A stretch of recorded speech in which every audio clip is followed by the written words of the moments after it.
Güclü yağışlar Quba-Qonaq kənd yolunda torpaq sürüşməsinə səbəb olub. Təqribən 1 kilometr məsafədə dağılan yol bağlanıb. Quba-Qonaq kənd yolunun 42-ci kilometrliyində torpaq sürüşməsi baş verib.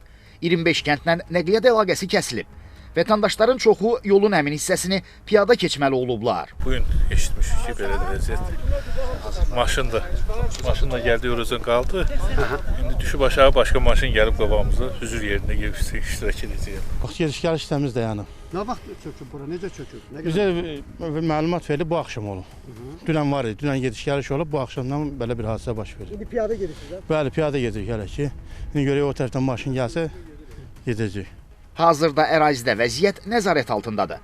Sürüşmə sabitləşdikdən sonra sözgedən hissədə müvəqqəti yolun salınması istiqamətində işlərə başlanılacaq. Təxminən 1 kilometrdən artıq bir hissədə torpaq sürüşməsi nəticəsində yol demək olar ki, bir neçə yerdən dağılmışdır, sıradan çıxmışdır.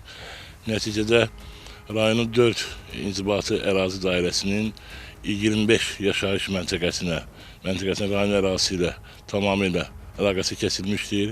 Həmin yaşayış məntəqələrində də 11 min nəfərə yaxın əhali yaşayır. Hazırda gördüyünüz kimi rayon rəhbərliyi, rayon fövqəladə hallar komissiyasının bütün üzvləri, aidiyyatı qurumları cəlb olunub. Leysandan sonra baş verən sürüşmə nəticəsində elektrik təsərrüfatına da ziyan dəyib. Ərazidə bir neçə elektrik dirəyi yararsız vəziyyətə düşüb. Hazırda müvafiq qurumların əməkdaşları tərəfindən elektrik xəttlərinin bərpası istiqamətində tədbirlər görülür. Emin Kərimov, Yusif Kərimli, Xəzər xəbər.